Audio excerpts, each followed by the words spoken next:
What's up, guys? We are at episode 10 of the Unlockable podcast today, and we're going to be talking all about limited print companies. This is kind of a part 2 to episode 9, where we talk about the death of physical media. And don't forget, this episode is now available on a ton of podcast platforms, so you can listen on YouTube, Spotify, Apple Podcasts, Google Podcasts, and a bunch more. Make sure you give the podcast a thumbs up or 5 stars or whatever your platform supports, and let's get started.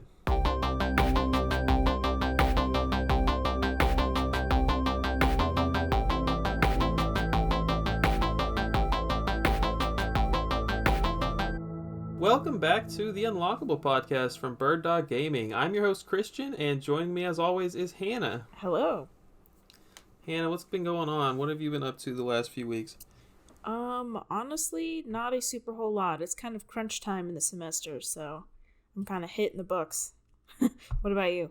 I've been working and studying for, I'm getting ready to take the Fundamentals of Engineering exam since I'm in my last semester of college now, and yeah, it's basically just like all the math and physics I've learned over the last few years combined into one exam.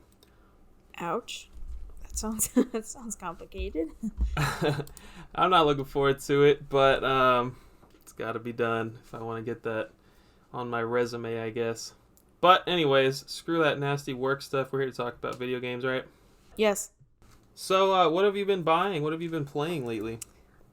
Well, I've been trying to hold off on buying a whole lot because I know that Black Friday is just right around the corner, so I've been really trying not to spend any money. But I did recently pick up Cadence of Hyrule and Untitled Goose Game. Heck yeah. So I'm pretty excited about those. And then as far as playing, I haven't really been playing that much, but I did start playing Cadence of Hyrule, and oh my god, that game is so difficult. Oh, is it? Yeah, I thought that I was good at rhythm games until I picked this one up. I had no idea it was a rhythm game. I thought it was a Zelda clone. No, definitely not a Zelda clone. It's basically Crypt of the Necromancer, which is a rhythm game, but like with a Zelda skin on it. But it is very difficult, and I posted it on Instagram, and people are like, "You can do it. Like, just keep playing it. You'll get used to it." And I was like, "All right, I guess I'm not the only one that's had this problem." So, like, rhythm games are getting really popular right now. I mean, is it like Guitar Hero, or what are we talking about here? No, it's not. It's like, so picture like a top-down Zelda game, right? Like Link's Awakening or Link to the Past and all that. But you move to the beat of a song. So you have to like, it's kind of hard to explain, but like, you use the analog stick and you have to go like to the rhythm, like dun dun dun dun dun, and the song can go faster and it can go like slower. But you have to move to the rhythm, otherwise it says like you missed a beat. And then it like throws you all off. And you can only walk freely when there's no enemies around. So when there's enemies around, you have to walk to the beat. It's very complicated. I thought for sure we're just going to be able to jump right in and be like, yeah, this is easy. It's not. I think you actually did a pretty good job describing that. Thank you. I tried. And then... What else? I've been playing the demo of Age of Calamity over and over and over and over again. I think I've played it 10 times now. Wow. I mean, it's not very long, but it's cool because I don't know if you've ever played a Hyrule Warriors game. Have you? No, ma'am. Okay, but you have like these set goals that you have to do, and you're technically not like supposed to just run around freely like you can in Breath of the Wild, but I've been trying to go back and like see all the different areas because they look so much different in Breath of the Wild. Like I thought I knew the layout of Breath of the Wild, and then they threw me in Age of Calamity, and I was like, I have no idea where I am. So I've been going through and like actually actively looking at every place. It's interesting. Those games they're not made by Nintendo, are they? They're like Tecmo? They are, but this Koei one, Tecmo. Yeah, but this one was like, you can definitely tell they collaborated heavily with the Zelda team because it looks exactly like Breath of the Wild, and it plays, obviously not exactly like, this is a different genre of game, but it plays pretty well. Nice. So I'm very excited for that release. But that's pretty much it. I haven't really been playing that much. What about you? Well, I'll start with playing. I think last time I mentioned Donkey Kong Country 2. I beat that. Pretty tough game, actually. I don't know. game made me very angry. What did you play it on? I was playing on Super Nintendo. Very nice. Yeah, I had started it before it became a Switch online title. So, otherwise I definitely would have played it on the Switch. Nice. Next up, I beat Super Castlevania 4. I've had a good amount of people coming to my streams on YouTube. You guys are awesome, and I'm really enjoying streaming with you guys. But that was like my Halloween game that I wanted to play. Turns out Super Castlevania 4 is probably like a top 25 game for me. That was an absolutely amazing game. Really? So much fun, and it was the soundtrack and the graphics. I absolutely loved it. I've been missing out on Castlevania, and now I'm streaming Castlevania 3 because I just had so much fun with 4. And I've been playing it off stream as well. I hope I'm not hurting any of my faithful viewers, but I've been playing it by myself as well when I don't feel like streaming. How dare you?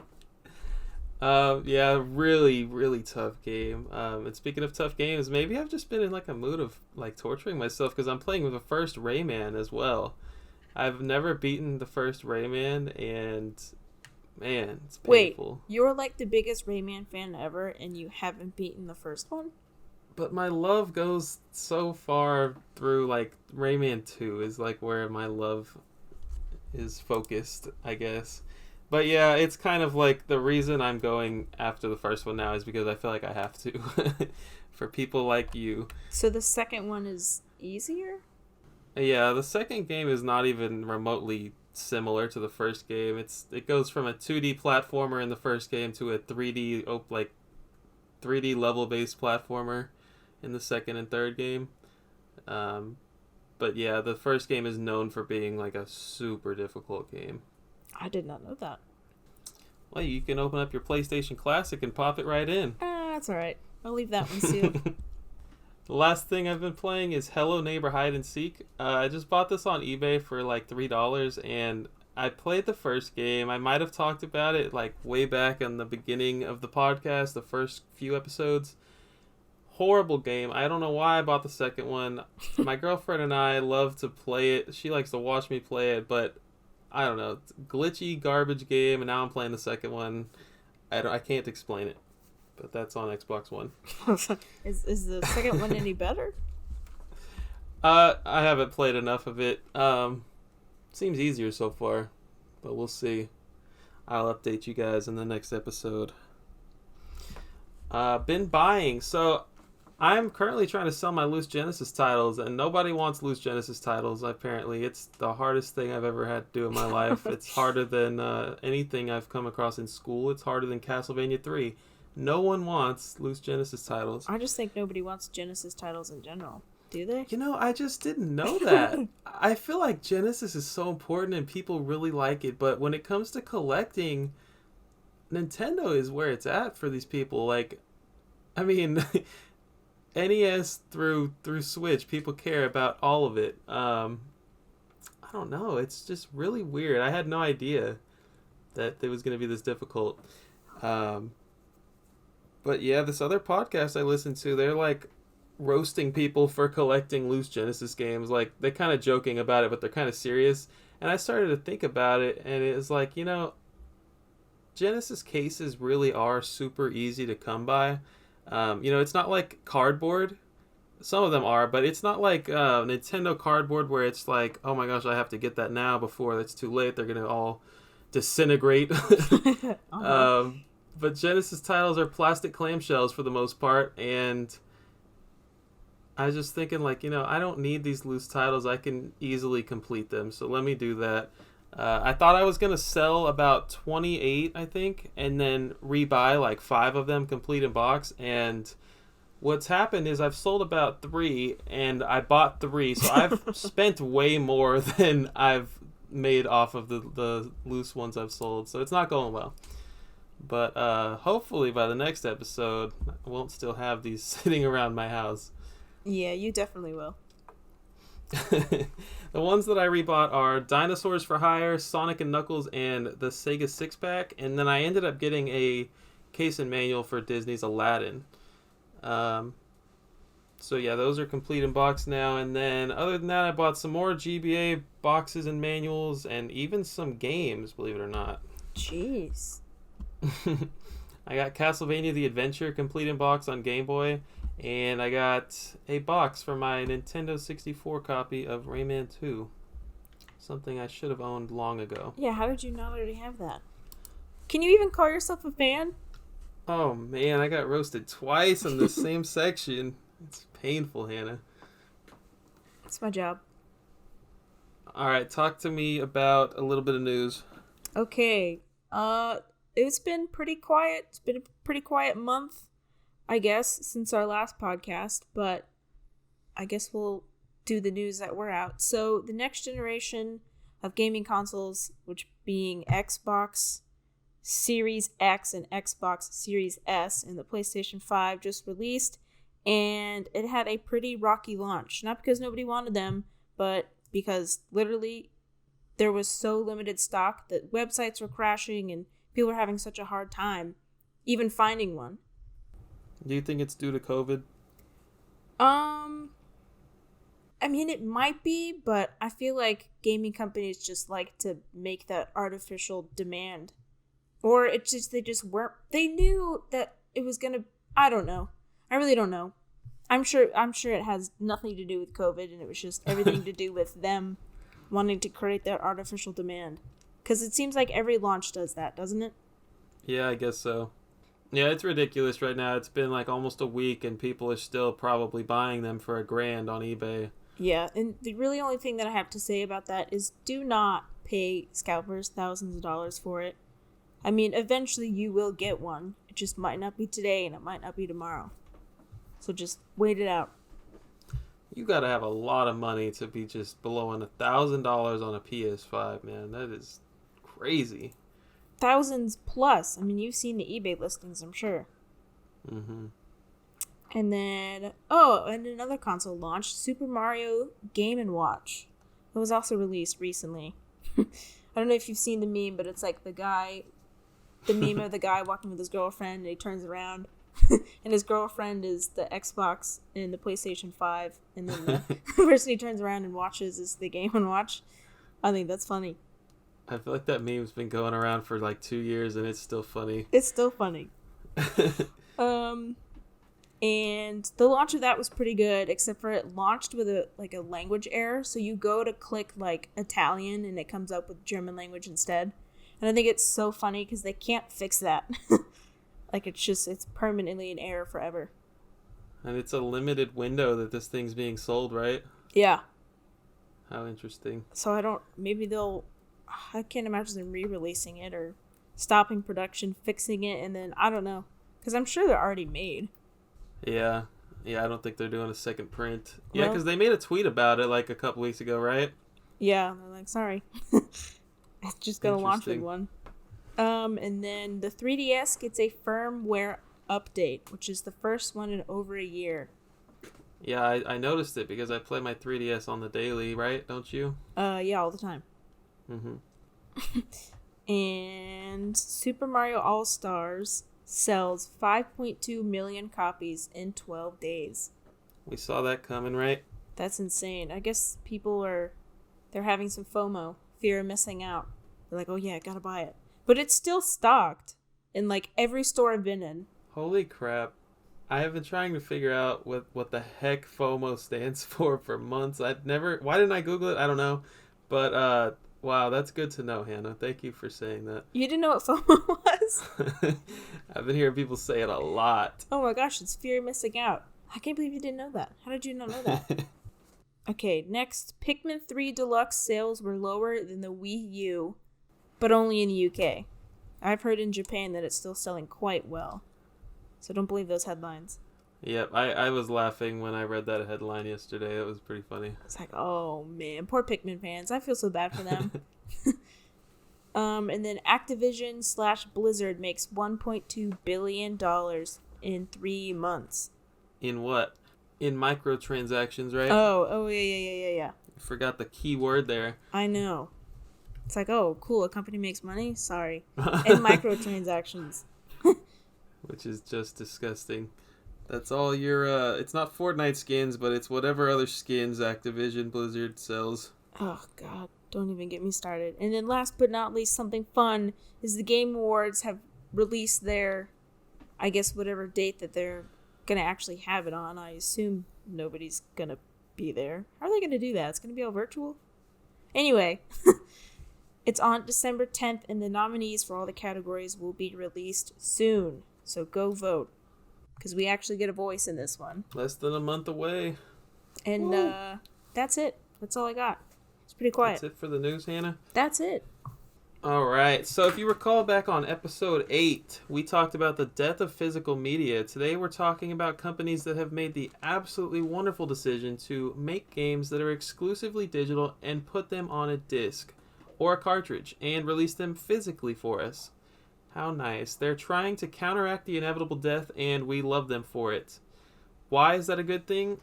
We talked a little bit about it last time, but basically history is being preserved, which is the number one thing here. We are collecting games because we are like big fans of the history. We're not in it for the investment aspect of it, which I know is so popular right now. You know, we love the history surrounding video games, and if something is put onto a digital storefront, it can be removed and forgotten about forever. And so just by putting something on a disc or cartridge, it really helps to preserve the game's history and longevity and all that good stuff. Number 2, you aren't screwed if a game gets removed from a digital storefront, like I just said. And number 3, collectors can put games on their shelf to rot and collect dust for eternity. Isn't that lovely? So pessimistic. All right, Hannah, do you have any games from limited print companies? I do. I actually have quite a few. So, I guess maybe it was like a year ago. I don't know. A year ago, George Perkins from Super Rare Games reached out to me. And I was aware of their company because obviously they do stuff like limited run games. And he says, you know, if you promote our games on your Instagram story, like you can have a copy. And I was like, oh my God, that's so exciting. This is the first time any company's ever reached out to me. Or like a legit company that I actually care about. But yeah, so they've been sending me copies in exchange for me posting on my Instagram. And I have probably around 14 of them. I don't have every release, obviously. They're in their 30s now. But they send me some, and it's very exciting. Because I'm part of an exclusive group that gets to collect these very limited quantities. And then other than that, I do have some limited run games as well, but I didn't buy those from them technically. I bought them from Best Buy, so they don't really count. They're not numbered. Oh, you've never actually gone onto their website and ordered them?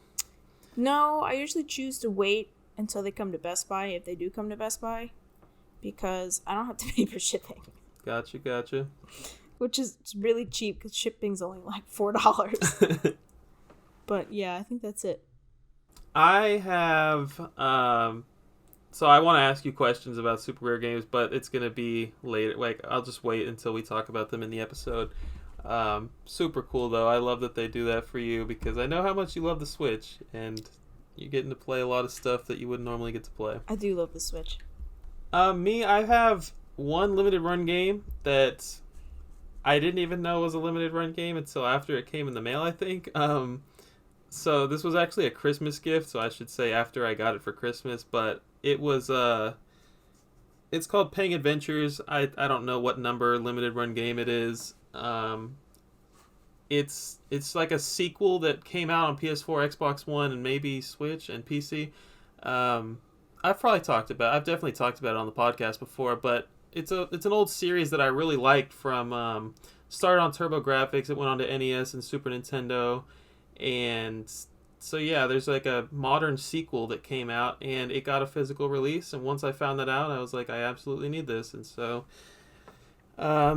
somebody got it for me for Christmas a year or two ago. And other than that, I had Pixel Heart reach out to me and send me a game, which was super cool. They reached out to me on Instagram and said, promote this, just like what happened with you. And they said, we'll send it to you. It'll be here in a few weeks. But we will talk about Pixel Heart, Super Rare Games, and everybody else later. What were you going to say? I was gonna say, isn't it exciting? Doesn't it make you feel special? Like you wouldn't believe. Like, this is why I made Instagram. One more thing before we dive into the topic, I wanted to say it's November 17th, so 2 days from now, we will be celebrating 1 year of the Unlockable podcast. Yay! So happy birthday, Hannah. Oh, thank you. Happy birthday. Thanks. So yeah, this episode will not be out by November 19th unless we pull off some sort of miracle. Oh, certainly not.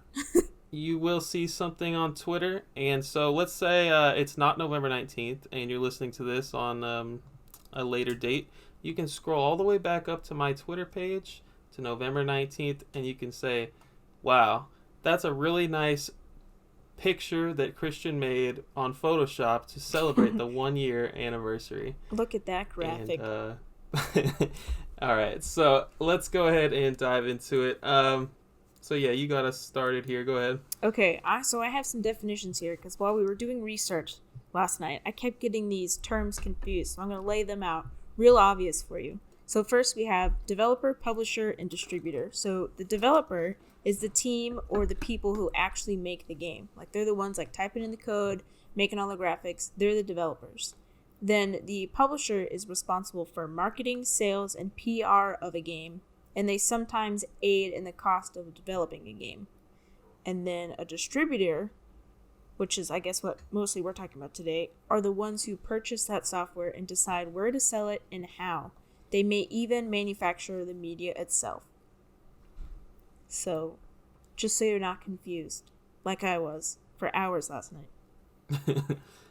Yeah, we spent about 5 hours last night on the phone, just laying out a timeline of sorts and getting everything in order for this podcast, which is by far the most time we've spent taking notes for an episode. Yeah, it is by a lot. So it should be a good episode. All right, you ready? I am ready.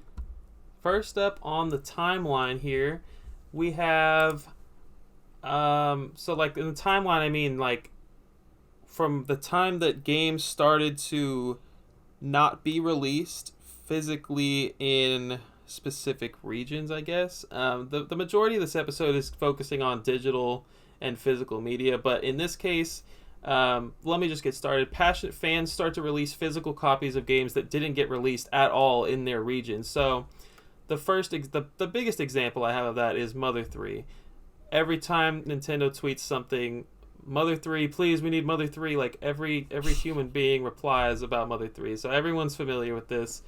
Today it has still never been released in North America physically or digitally. Basically, Earthbound is Mother 2, and then everybody fell in love with it at some point, even though it failed miserably, I guess, on the Super Nintendo. But at some point in the 2000s, I guess people started to play Earthbound, go back and play it, probably after like Super Smash Brothers came out. And people were like, oh, who's Ness? I want to go play his game. Yeah, people start playing Earthbound. They're like, okay, well, I want to play Mother 3 now.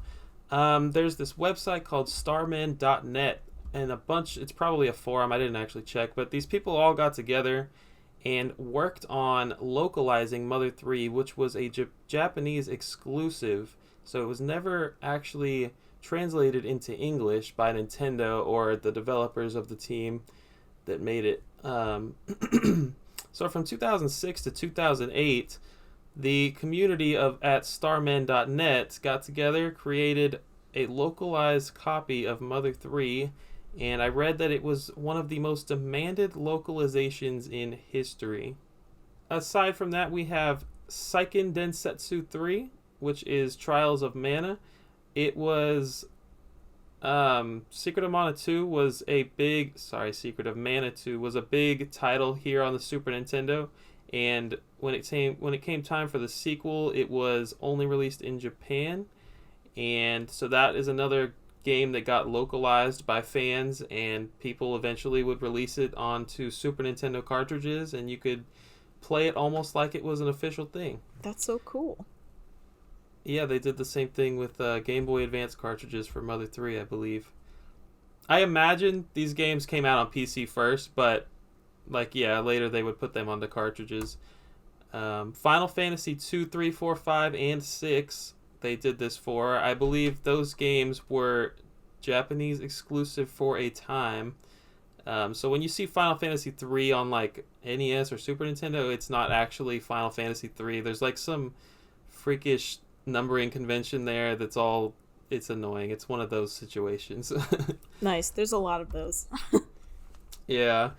And then the last example I have here is Fire Emblem Shadow Dragon and the Blade of Light. So about a month ago maybe, Nintendo announced that they were going to be bringing Fire Emblem, the original Fire Emblem. I'm pretty sure, Hannah, please tell me I'm right. That sounds right. Whatever Fire Emblem this is, I'm pretty sure it's the first one. It was announced just like a month ago that they are bringing it to Switch digitally only, unfortunately, but there's a physical collector's edition, like with a digital copy of the game.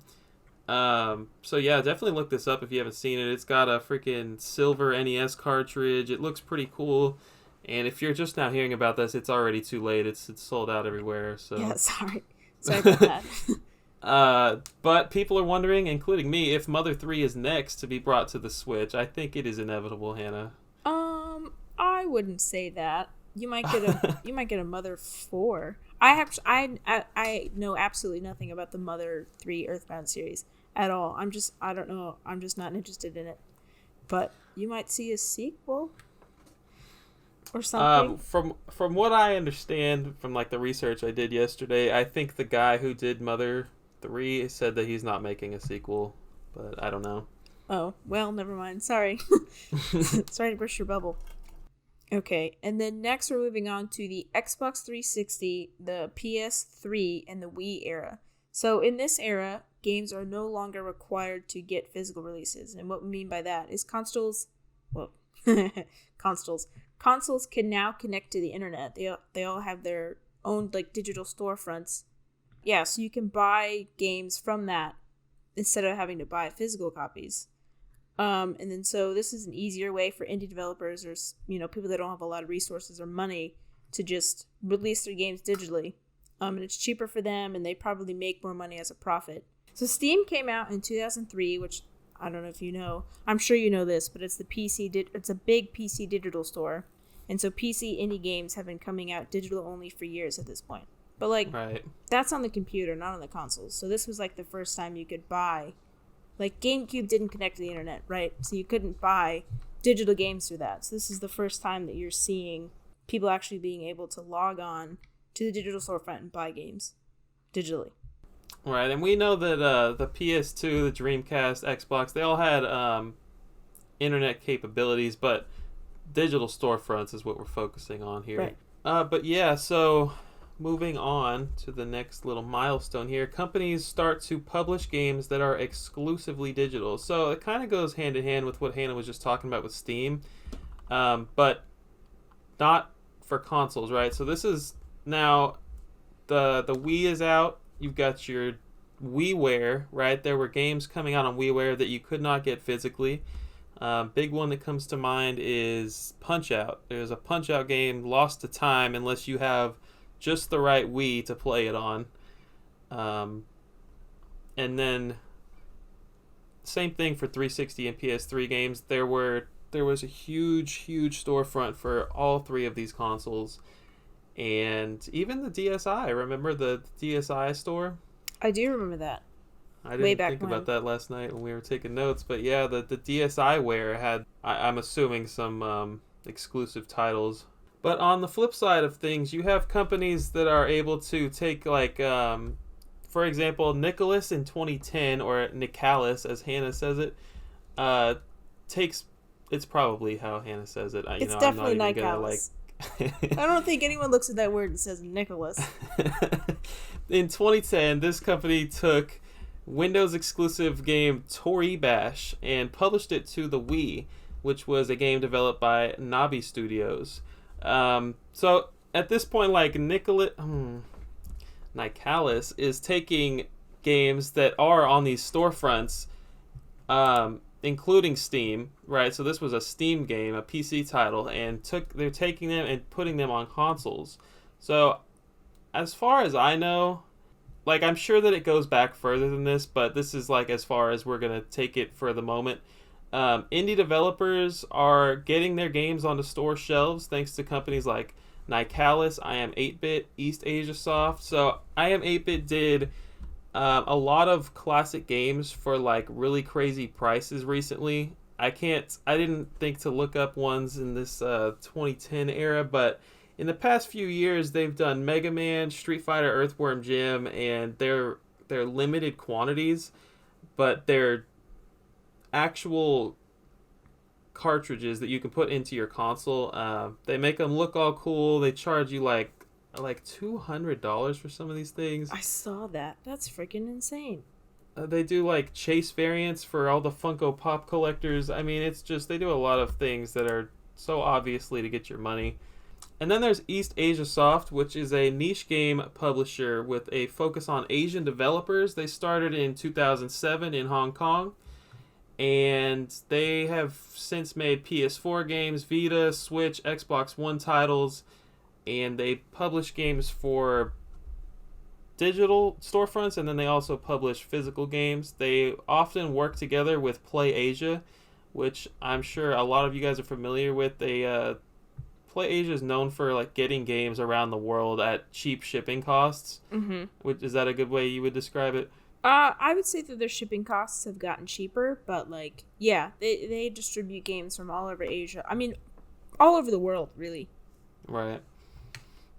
And so East Asia Soft handles publishing, marketing, quality assurance, porting, and everything. I mean, they do everything except develop their own games, which is nice. So they've been around for 13 years now. And then Merge is another one I wanted to mention. They are a publisher and a distributor that started in 2009. And you probably know them best for Dead Cells and Moonlighter. And the next milestone on our timeline here, companies start to create things in limited quantities. Now, I realized when I was talking about I Am 8-Bit that could kind of go into here as well. But I just need to clarify, I Am 8-Bit has been doing things for longer than limited run games has been around. But anyways, all of these companies who you are probably aware of now, they all have started really in the last 5 years. I think it started as a way to not create more quantity than demand so that they would just fulfill every order. Like they would say, okay, we're going to make 2,000 copies of this game. That's probably a really low number, but we're going to make 2,000 copies of this game. Who wants one? And I think it was just kind of a way to, like, they didn't want to overstock the amount of games that they were producing and then, like, have too much left over and then they have to, like, sell them for cheap and lose money. Like, you know what I mean? Yeah, I mean, it's smart from a business standpoint. Absolutely.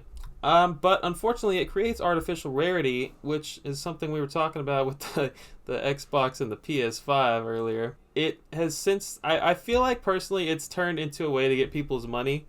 I think that's why a lot of people have problems with limited run games and other companies. But let's go ahead and dive into this major milestone in 2015. I'm going to let you start us off here with limited run games. Okay, so limited run games was created in 2015. So if you don't already know and you live under a rock, limited run games is an American video game distributor. That's a key word here, distributor, and is a division of Mighty Rabbit Games, which is a game developer and publisher, but we're not talking about them. And while they may not have been the first company to release digital games physically, they are certainly the most well known, or at least most well talked about, or maybe we should say infamous, I don't know, depending on what side you're on. And it was founded by Douglas Bogert and Josh Fairhurst, who is the CEO of Mighty Rabbit Studios. So from what I understand, Josh Fairhurst is he made Saturday Morning RPG, and I don't know the backstory. I think 5 hours of research, and I don't know this guy's backstory. I think that their game, Saturday Morning RPG, they really wanted it to come to console or something, and it just, like, it never... They decided to become limited run games and publish it themselves. So it's, like, one of their first 3 games for sure that they ever published to a console. Saturday Morning RPG. And then limited run games, their motto is like focusing on getting physical copies of games into the hands of the people who prefer physical over digital. That's like the number one thing that they claim to focus on as a company, and like the second thing being preserving media. So back at the beginning of the episode, that was like what I was focusing on, like those two things. And I think it's great that they are doing that, but they really have focused on this artificial rarity that has made them infamous, as Hannah said. They've really like their reputation has gone down a lot, unfortunately. I don't have a stake on either side personally. I don't know. They haven't wronged me personally. I have one game of theirs, and it was purchased like way after. I don't know. It's not even. I don't know. But so they have a numbering system so that collectors can literally collect them all. And like once I learned that, I was like, wow, they really are focusing on the collectible side of these things, and they're really pushing that artificial rarity. And to take it one step further, they when you purchase a game that is not numbered, so like first of all, let me tell you that they distribute games for other companies. Like Ys Origins is an example. There's no cap on the amount of pre-orders, I don't think, and it kind of depends on the release, but some games they will just take for companies and publish them. They work as the distributor and the publisher for these companies. Is that right, Hannah? They work as the distributors. Not the Okay, yeah, I don't think right. I think they So when you're making a purchase on a game like Ys Origins, they don't number it, but they tell you word for word here, this release is not a part of the limited run games collection and is not a numbered release. We are distributing this title. Missing out on this release will not compromise a complete limited run set. When I read that yesterday, I had to laugh. I couldn't believe it. They really, I gotta say, they're great businessmen, right? So they know what they're doing to make money, but I think it's things like this that are really kind of putting a sour taste in people's mouths. I don't know. How do you feel about it? I think that's a little pessimistic. I mean, I like what they're doing, and I understand why they do it, but you have to make money you have to spend money to make money, right? So they're putting all this investment into these games, and if they don't like hype it up and create that artificial rarity, then people aren't going to want them, so they're not going to make more money to do the same thing. You know what I'm saying? To make more physical games. So, I don't know. But yeah, I can see that point of view. But I think it's the collectors that really go crazy. Because for me, personally, when I go into limited run games or all these limited run companies or print companies, I'm not worried about getting all of the releases. I just want the one that I want. So it doesn't matter to me. You know what I'm saying? If it's numbered. Yeah. But yeah, I think the collectors have really taken this and just flown with it. They're crazy. I wonder how many people have every limited run game at this point. I'm sure a lot of people do. That's like their whole thing. I'm sure that 50% of the people that actually buy all these games just buy it so they can have a complete set. Like, they don't even want the game. For me, I want the game.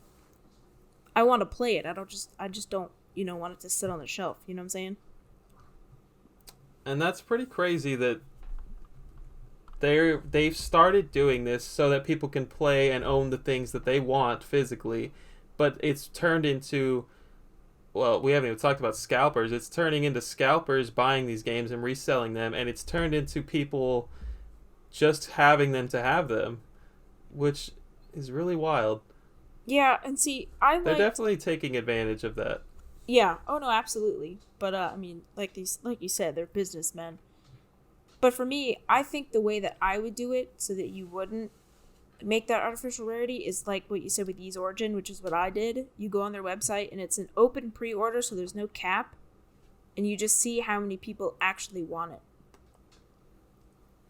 And so you can order like close to that amount. Obviously, you can't order the exact number. I'm pretty sure they won't let you do that. But you know what I'm saying? Like if you I get do. 3,335, obviously you'd get 3,500, right? And just try to sell the rest or give them away or whatever. That's how I would do it. Yeah. But I'm not a businessman. Yeah, and on that topic, I've heard that they have pop-up stores, and that's probably where they sell those extras that you're talking about. But yeah. So like, let's talk about the numbering system. There's PS4 and PS Vita games and Switch games that all have numbers. And, we didn't check if there was PC numbered games for the set. But, so how it works is they started with PS4 and PS Vita games, and they would take digital games that were popular and put them physically on a Vita cartridge or a PS4 disc. And the numbering system works where the numbering, it really confused the heck out of us last night, but yeah, it's I don't remember which one is first. I think it's Breach and Enter, something like that on PS Vita is number 1, and then it moves on to like number 2 is a PS4 game, and then maybe number 3 is another PS4 game, and then number 4 is a Vita game. So it intertwines like that. Yeah. And then when they go to Switch, it's its own numbering system.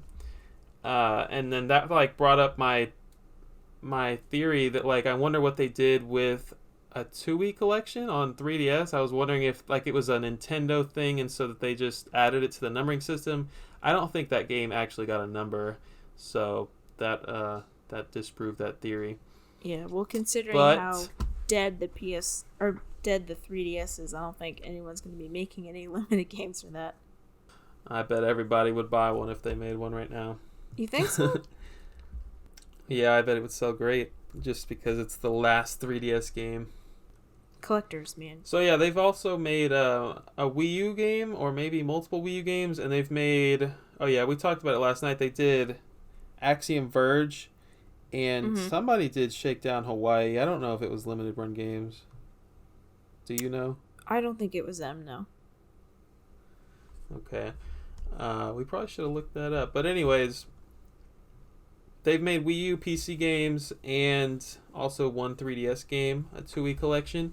And then, what do I have here? It started as an online exclusive company. So just recently, like Hannah was talking about, Limited Run Games started selling their games at Best Buy. Like they've kind of partnered with them to sell their, probably their leftover stock, like we were just talking about.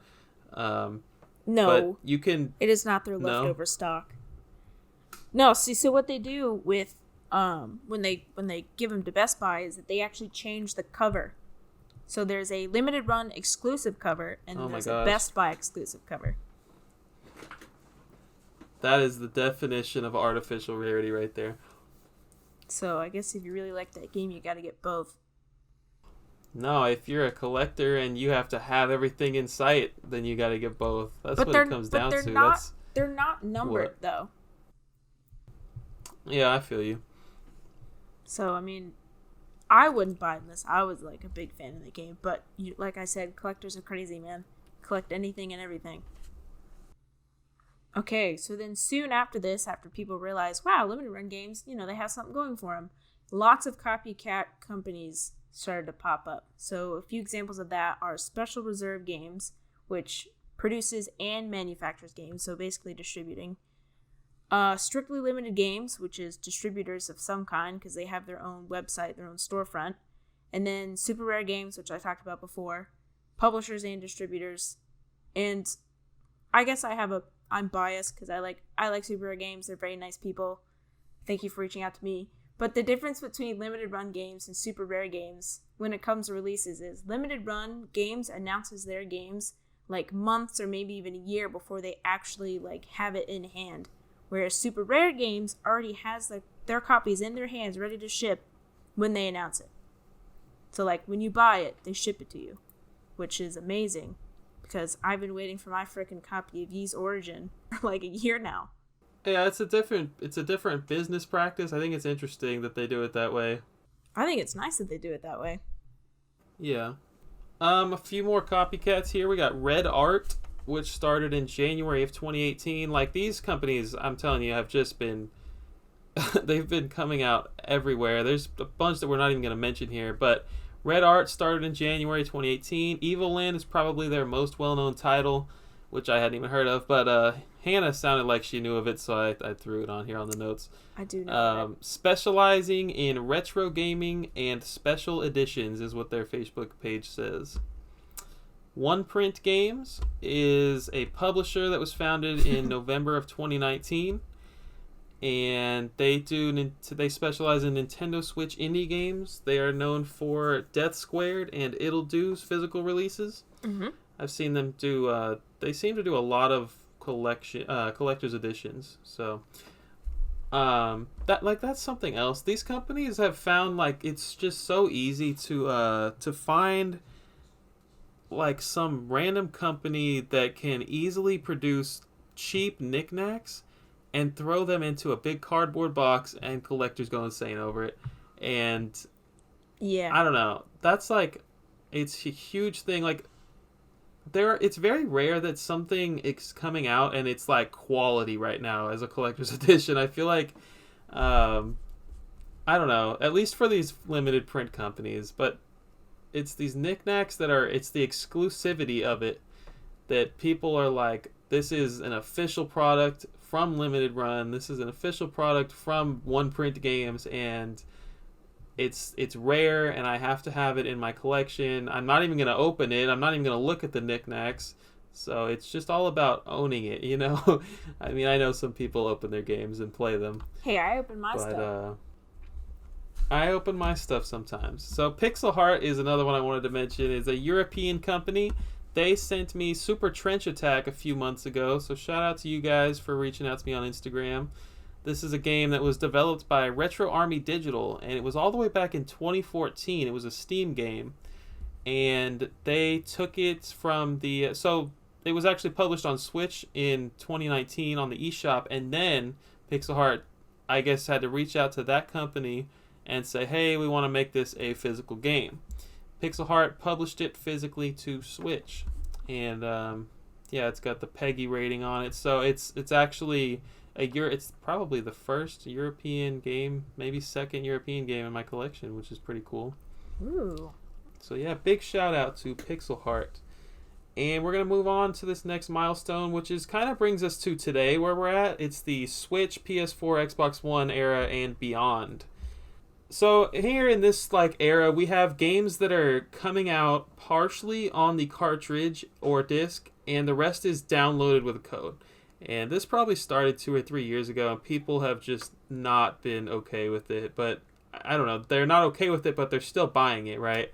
Right. It's as close to physical as we're gonna get for some of these games, and Switch is being hit the hardest, I want to say, because of how much content can actually be put onto one of these tiny Switch cartridges.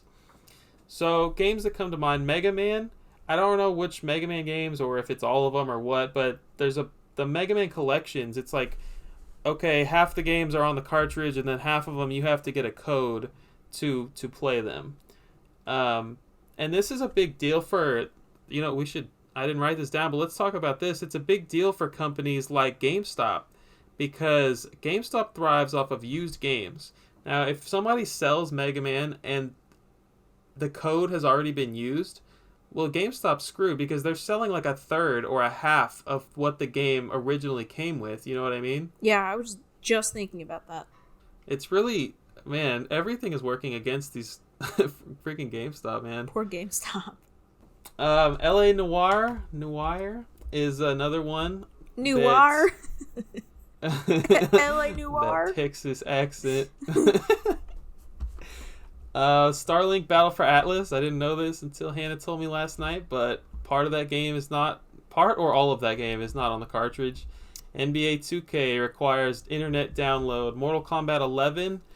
I didn't see the standard edition of Mortal Kombat 11, but I definitely saw the DLC version, like the version that comes with all the DLC already on it. That one requires internet download, which just means, it's not all packed onto this cartridge, so you're going to need to connect to some Wi-Fi to get the rest of this game if you want to play it. Which sucks if you don't have Wi-Fi. And then Doom. Yeah, but it's 2020, come on. And I'm like 99% sure you don't need a Nintendo's. No, I'm 100% sure you don't need a Nintendo Switch Online subscription to play these games, which is a good thing. We're not at No. that point in the world yet. I don't think Nintendo will ever do that. I would hope not. Doom is the last example where the campaign is completely on the cartridge, but if you want to play multiplayer, I guess you need to connect to the internet and download the other half of the game. Yeah. And yeah, right. So another awful thing that's happening in the world, you can buy a game at GameStop or Best Buy or whatever, and it's an empty plastic case with no game inside, just a full download code. And I'm laughing at how I spelt code here. Do you see this, Hannah? Yeah. C-O... No, never mind. So, Overwatch, Cuphead, and Fortnite were the three that came to mind immediately. So, Cuphead, man, we have been waiting for the longest time for this game to get a physical release. But here we are, the closest thing we've gotten, and this isn't just Switch. It's Cuphead. It's like they had a steel book at one point, and you could buy it, but there was no freaking game inside, so you just got a digital code, which is like, that's got to be the lowest of the low. That's like, so like what we were just talking about, Mega Man, LA Noire, Starlink, it's like those are like near the bottom of the barrel, but Cuphead, Overwatch, Fortnite, it's like, man, I don't even get a cartridge at all. This is the worst of the worst right here. Well, I would say speak for yourself, because I am a purchaser of said Fortnite box. But Oh yeah. I liked having at least something on the shelf. Like, if you're gonna do something, I mean, I would buy a case. You know? You're right. Like, at least it's something for physical It's collectors. a step above digital. Yeah. One step. And then, what else we got here? Microsoft, from what I thought before yesterday, because I read something on a forum post, was that the reason we don't see limited run, super rare, all these companies make games for Xbox One, I read previously that it was because there is a limit on there's a lower limit on the amount of games that can be published for Xbox One. And meaning, so let's say a game is being published with like 5,000 copies from limited run games. Switch, that's fine. PS4, that's fine. But Xbox is like, no, this game needs to at least publish, I'm just going to throw out a number, 10,000 copies. And so that game would not be able to be published on the Switch.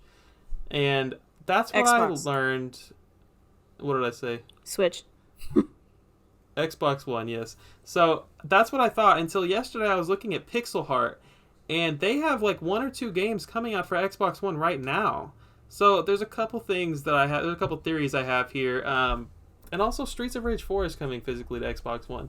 But a couple theories could be that they changed their minds, Xbox, because the generation of consoles is moving on. So maybe they just don't care. I think that was your theory, actually. Yeah, that was mine.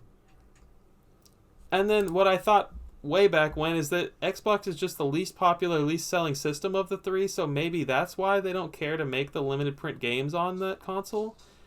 I don't know, but if you have the answer, please comment, because I'm interested.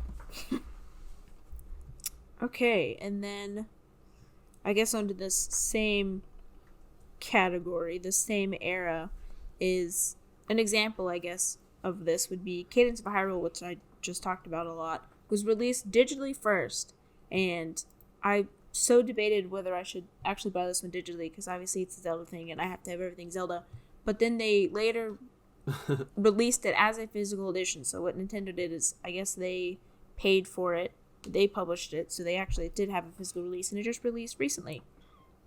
Okay, and then in addition to that, some games that come out digitally first and then don't become physical until after all the DLC is released. So an example of that would be Hollow Knight, which does now have a physical release. I'm pretty sure it's out now. But it was only released after all the DLC came out.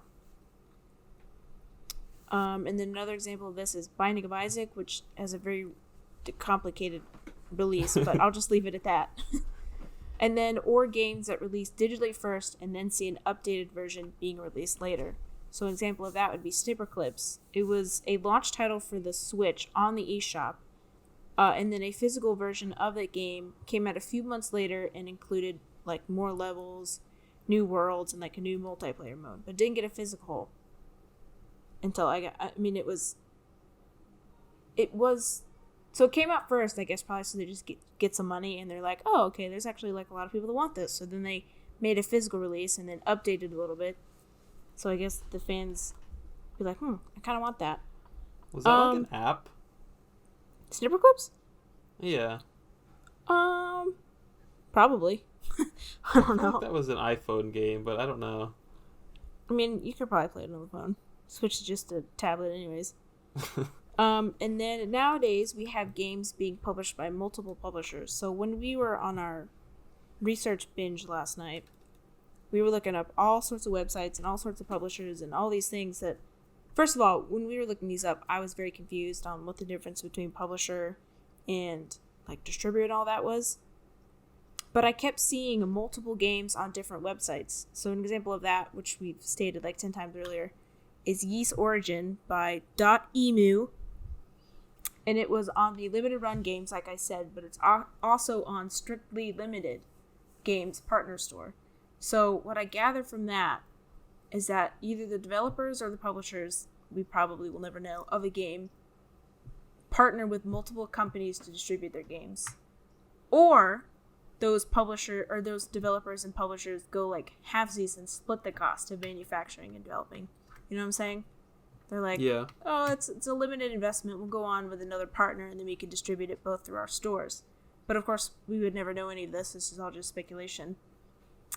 And then so again, with the example above, Limited Run Games is an American-based company and Strictly Limited Games is a UK-based company. So I'm guessing what the developer or the publisher can do is partner with different companies from different regions. So either that's like the thing that makes the most sense. Yeah, and I didn't understand. I mean, I guess that makes sense now, but like before I knew that they were based in different regions, I'm like, why would you do that? Right. But then I saw one was selling in dollars and one was selling in euros, and then it made sense. And they either do this because it's easier for them to distribute their games to a country that like their region's in, or maybe because shipping will be cheaper for their customers in that region. I'm not really sure. Like I said, all speculation. And then another example of this would be Human Fall Flat by Super Rare Games. So the only reason because I saw that there was this controversy because I sent an email out to Super Rare Games, but Human Fall Flat was Super Rare Games' first ever release, and so they signed an exclusive agreement with the developer of that game. But the game was still super successful, and so I guess Super Rare Games like did the right thing, and they're like, you can have the rights back if you want to make another physical release. So it is getting another physical release, this time published by Curve Digital, and it's up for pre-order in Best Buys and GameStops and Walmarts and all that. But it's re-released as an anniversary collection, which I thought was very interesting. That's probably like the loophole to get them out of that tough spot they were in. Yeah, but I mean, Super Rare Games did the right thing. They're like, if what you're saying is true, like I believe you and everything, then yeah, I think they absolutely did the right thing there. Is Curve a limited print company? Do we know? I don't think it is, no. Okay. But yeah, so they definitely did the right thing there. But then that calls into question like, why don't limited print companies do that for all the games that are still successful, you know? So I can see why some of their fans were upset, especially collectors. We're like, well, I bought it from you. And you're getting the anniversary collection with this other company, so it's almost better. They're like, oh man, I should have waited. And then I guess under that same category is also, while looking at all these websites, distributors' websites, I also noticed a listing for Evoland, which again, I was like, that's a Super Rare Games release. Like, how are all these games getting different releases?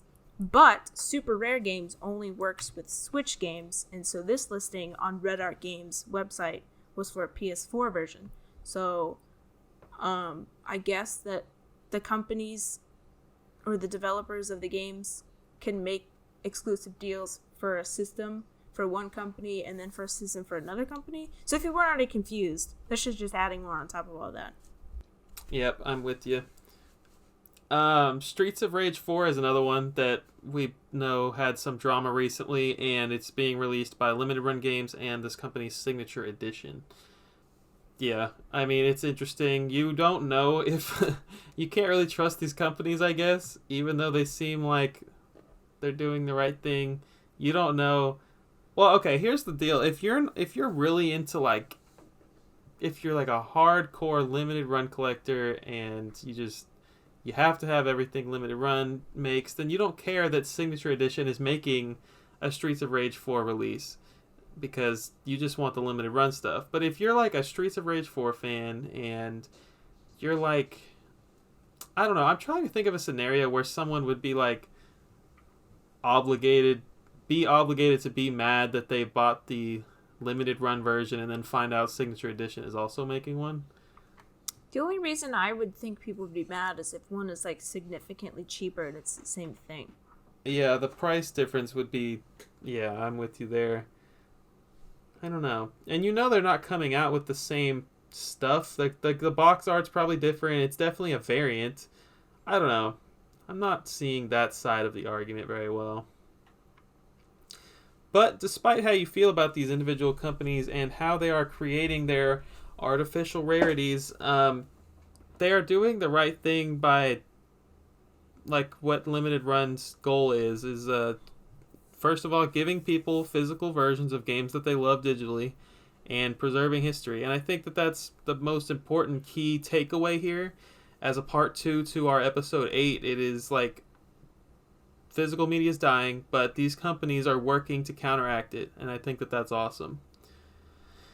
Like we said, Cuphead still has not come out physically, and we have no idea when. So you never know, like, when to wait to buy a game physically. Hannah, you're really great at waiting for, like, Cadence of Hyrule. You're waiting for things that you want, and I don't know. I think that's super cool. I think you have a lot of patience. What is the word? Patience is a word that I wasn't looking for, but yeah. Patience. Anyways, and I would say patience and hope. Like, I hope it's going to get a physical release, so therefore it shall, you know? The way that it seems lately is that any game that sells well enough digitally is going to be pretty much guaranteed to get a physical edition soon after, with Cuphead being a major exception here. I have no idea where that game is in development or whatever publishment. I have no idea where it's at. Collecting full sets, I want to talk about that real quick. That's going to be a freaking nightmare, especially if you have multiple companies producing Streets of Rage 4. If I'm a Switch collector, am I going to get the limited run games? Am I going to get the Signature Edition? Or am I going to get both because they're different releases? I have no idea, and I don't care, because I'm not going to be going for a full Switch set or anything after, like, the Wii, probably. Like, that's not my... Even the Wii is crazy. The Wii's got tons of games. It does have a lot of games, but it does not have a lot of this, like, BS that we're talking about today. Yeah, you're right. Like PS3 and 360 even, it's just, man, do I have to get every freaking statue that came out with these collector's editions? I don't know. It hurts my brain to think about, and we're not going there. No, not today. Yeah, so people won't know whether to count games towards a full set or not. It's like, we already have that problem with every set now. You know, people are like, well, I don't know if this game counts, but it's really going to be bad when you start to worry about limited print companies. But anyways, the what did I write here? Oh, okay, one more thing that I thought was really interesting is the collector's edition of the upcoming Mummy Demastered from Limited Run Games is getting a Super Nintendo cartridge, and that's cool. I know that they've done that before, but the Super Nintendo cartridge is coming with the PS4 version and the Switch version. So, which is weird. I don't know if in history a PlayStation game has ever come with a Super Nintendo cartridge, but I find it hard to believe that Nintendo just let that slide. It's crazy to me. Well, yeah, it is a little weird, but I mean, I guess it makes sense. It's a non-functioning cartridge, though. That's what is just strange to me. But what are your final thoughts here? Okay, so despite everything that we said, it might sound a little bit bad, but I, for one, really appreciate and really enjoy what most of these companies are doing. Like for me, if a game comes out digitally, I will not buy it in hopes that it will get a physical release. So for me, it's amazing. Yeah. I mean, I understand why it's going to be nightmare for collectors, and collectors got to have all those releases. But I really appreciate that, and I guess I'm really mostly speaking for like the smaller companies, not necessarily limited run games, but smaller companies like Super Rare Games, is they make these deals with indie developers, and it gets their games not on the shelf, but at least in front of people. And even if it does sell out of the physical releases, like They're still people out there. Right, they're still selling them digitally, so at least it gets them in front of people, especially when you hand them to like promoters like me. They're like, oh, it's sold out, but you can still buy it. You know what I'm saying? Like digitally. I do. So I, for one, really appreciate what they're doing. Yeah, I think the positives really outweigh the negatives here. I'm with you. Are there any games that are coming up that you're looking forward to physically? I am. So there's 2 left on the limited run website that I'm very excited for. There's Trover Saves the Universe, which is by Justin Roiland, which is the same guy who works with Rick and Morty. That release date was just announced, but I also heard that it's coming to Best Buy, so I will probably wait for that release. And then the next one, which is to be determined, is Bug Fables. I know I've talked about that one a lot, but that one is confirmed to be getting a physical release at some point. And that's it. That's all I got. That's exactly what I mean when I say a game is super popular. It's pretty much guaranteed to get a physical release because Bug Fables blew up a couple months ago. All right, well, I think that is going to wrap it up for this episode. End of the day, really thankful for, I'm really thankful, how many hundreds of games at this point would not have existed physically if not for these companies? Hundreds. I mean... No, seriously. Limited Run Games is on their 300th release. Oh, I thought you were going to roast me. Okay, yeah, I'm with you. Yeah, they're in the 350s I saw last night. Maybe more now. But, I remember what I was going to say. They have... So, I wonder what's going to happen with PS4 and PS5 now. Are they going to be making games cross-gen? Or are they going to be doing... I'm curious to see what happens now. I don't know. I wonder if they're going to do Xbox Series X and S. Yep, that'd be interesting. But, we shall stay tuned, and we will be talking about it on our various social medias, of course. Which, by the way, where can people find you, Hannah? Game Girl Advance SP on Instagram. What a smooth transition. I am at That Gamer Nerd on Instagram and Bird Dog Gaming everywhere else. Thank you guys for watching. This is our 10th episode. That's like an anniversary. Yay! Almost. Happy 1 year to the Unlockable podcast. And, yes. We're looking forward to getting more than 10 episodes out in the coming 12 months. So thank you guys so much for the support. We love doing this for you guys. Yeah. Thank you for watching. It means a lot. And that reminds me, you can totally listen to this podcast everywhere now. It's official. It's on Anchor, Google, freaking Apple Podcasts, everything that matters, it's there. So just search the Unlockable podcast and you will find it. But yeah, thank you guys, and we will see you guys next time on Bird Dog Gaming's The Unlockable Podcast. See ya.